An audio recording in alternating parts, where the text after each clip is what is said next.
Meera Bhayandar Vasai Virar police commissionerate के अंदर Kashimira police station में एक ऑफेंस रजिस्टर हो गया था 2023 में। इसमें इब्राहिम पटेल उर्फ बाबू नाम के व्यक्ति की एक बेकरी है। इस बेकरी में एक फायर का इंसिडेंट हो गया था, फायरिंग का इंसिडेंट हो गया था। उस इंसिडेंट में उनके बेकरी में काम करने वाला आदमी के ऊपर फायर किया गया था और उस टाइम फायर नहीं हुआ, कोई जख्मी भी नहीं हुआ, लेकिन फायर का इंसिडेंट होने के बाद ये दो जिसने फायर किया था ये लोग वहाँ से भाग निकले। पुलिस ने इन्वेस्टिगेशन करने के बाद जो फायरर था, जो राइडर था, ये सब लोगों को अरेस्ट किया है। जिन्होंने रेकी किया था उनको भी अरेस्ट किया है और जिसने ये सब प्लान किया था फायरिंग इंसिडेंट का उसको भी अरेस्ट किया है। उसको भी आरसीएन के थ्रू हमने बॉम्बे एयरपोर्ट से उसको अरेस्ट किया था मार्च 2026 में। अभी ये जो लास्ट वाला जो हमने अरेस्ट किया है इसका नाम है अख्तर कासम अली मर्चेंट। ये 61 ईयर्स का आदमी है। इसको हमने अरेस्ट किया है। जैसे कि वो दिल्ली एयरपोर्ट में आया था, वहाँ से हमें इंटीमेशन मिला और उसको दिल्ली से यहाँ से दिल्ली से उसको इधर लाया गया है और अभी हम उसका इन्वेस्टिगेशन और उसकी ये ऑफेंस में क्या क्या उसका सहभाग है, उसका रोल क्या है, इसके बारे में हम इन्वेस्टिगेशन करने जा रहे हैं। सर, इसमें कितने मामले दर्ज है इसके ऊपर 8 मामले दर्ज हैं। पूरी लिस्ट बोले तो इसके ऊपर नागपाड़ा पुलिस स्टेशन बॉम्बे, इधर एक ऑफेंस रजिस्टर है। फिर ये प्रॉपर्टी सेल है बॉम्बे का, क्राइम ब्रांच का, उधर एक ऑफेंस रजिस्टर है। फिर ये मीरा भाईंदर के कमिश्नरेट के एरिया में नाला सोपारा पुलिस स्टेशन है, उधर एक ऑफेंस रजिस्टर है। फिर ये गुजरात नवसारी में उधर एक ऑफेंस रजिस्टर है। फिर ये काशीमीरा में एक ऑफेंस रजिस्टर है जिसमें हम अभी इन्वेस्टिगेशन कर रहे हैं। फिर काशीगांव पुलिस स्टेशन में एक ऑफेंस रजिस्टर है। फिर ये नया नगर पुलिस स्टेशन में भी एक ऑफेंस रजिस्टर है। सर, फायरिंग की क्या वजह है? फायरिंग की वजह ये है, ये जो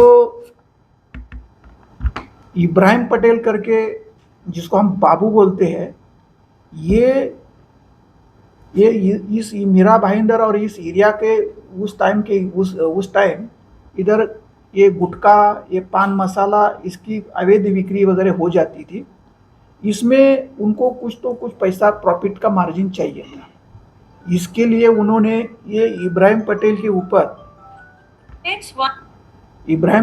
ऊपर फायरिंग का पूरा कट किया था। उसमें जो कट करने वाला तो आदमी था, उसका नाम है पेजर, बाबू पेजर बोलते हैं उसको, पप्पू पेजर बोलते हैं उसको भी। उसने ये सब इंतज़ाम किया था और ये फायरिंग होने के बाद ये जो हमने अभी अरेस्ट जो किया है, उसने इब्राहिम पटेल को फ़ोन करके बोला था उस टाइम कि ये पूरा सेटलमेंट करो, नहीं तो तुम्हारे ऊपर और भी अटैक हो सकता है। और इसके लिए इसकी इन्वॉल्वमेंट और इसको पूरी इस क्राइम के बारे में जानकारी है। इसके लिए इस ऑफेंस में उसका नाम आ गया है। उसका जो रोल है, तो हम इसका रोल क्या है, इसने क्या क्या लॉजिस्टिक सपोर्ट दिया था, क्या क्या उसने सेटलमेंट करने के लिए बात की थी, ये सब इन्वेस्टिगेशन का मामला अभी चालू है। सर, क्राइम से अंडरवर्ल्ड से क्या संबंध है इसका? तो इसके ऊपर जो ऑफेंसेस रजिस्टर है उसमें से बहुत सारे ऑफेंसेस इसमें जो हम बोलते हैं कि उसमें बनावट चलन, दरोड़ा की तैयारी, जैसे डैकोटी की तैयारी करना। फिर ये फायर आर्म्स के उसके ऊपर ऑफेंसेस है। किडनैपिंग के भी उसके ऊपर ऑफेंसेस है। फिर ये एक्सटॉर्शन में भी है।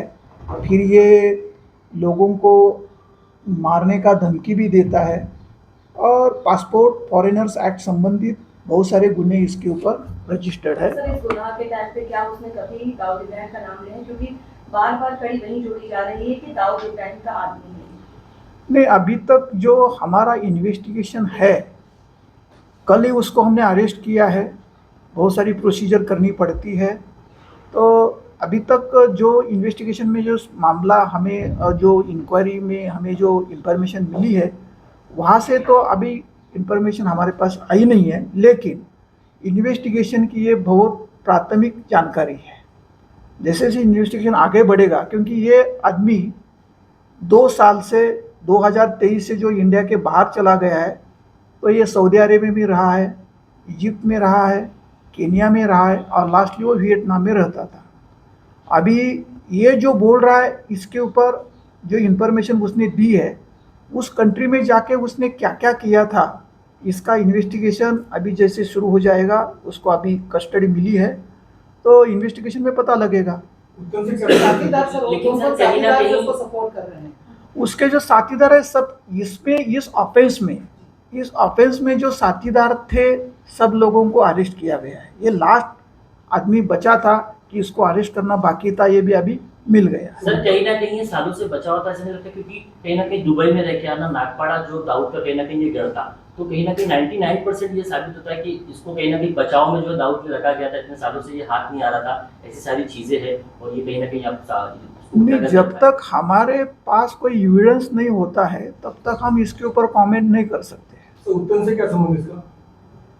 नहीं, अभी तक नहीं। जो ऑफेंसेस मैंने लिस्ट आउट किए आपको, प्रारंभिक शिक्षा उसने उत्तम मिली थी, क्या क्या बोले? आपने बोला नहीं यार, इनिशियल वो- एजुकेशन तो उत्तम हो गया था।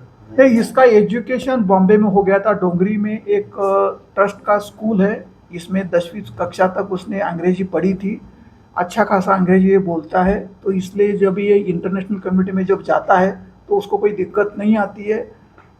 उधर जाके वो अपनी बात रख सकता है, लोगों को कन्विंस कर सकता है, जो भी करना है वो कर सकता है। और लास्ट में जो अभी वियतनाम में था, तो वियतनाम में वो लोगों की नज़रों से बचने के लिए या उसकी इमेज इंटैक्ट रहने के लिए वो बच्चों को अंग्रेजी पढ़ाने का भी काम करता था। लेकिन बहुत सारे बार उसने होटल में ही काम किया है, मैनेजमेंट में ही काम किया है। अंग्रेजी के ऊपर उसका प्रभुत्व होने के कारण वो पूरा इंटरनेशनल कम्युनिटी में जहाँ भी गया वो उधर एब्सॉर्ब हो गया है। सर, ऐसा नहीं है कि दाऊद इब्राहिम का नाम लेकर लोगों को डराता है और कई ऐसी शिकायत करता है जो सामने से अभी खुलकर बाहर नहीं आ रहे, आप क्या मैसेज देना चाहेंगे उन लोगों को? लोगों ने डरना नहीं चाहिए। जिसको भी ये धमकी आती है, जब लोग खुल के सामने आ जाएंगे, बहुत बार क्या होता है कि लोग सामने न आने की वजह से ये लोगों का धंधा बढ़ते रहता है। तो लोगों ने सामने आना चाहिए। और वैसे भी ये जो इंसिडेंट जिसकी हम इन्वेस्टिगेशन कर रहे हैं, इसमें किसी की जान तो चली गई नहीं है, और जो पिस्टल यूज़ किया था वो ब्लॉक हो गया, तो बहुत सारे अनट्रेंड लोग भी यूज़ किए हैं।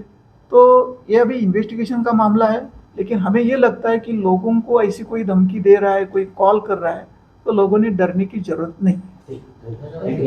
Thank you sir.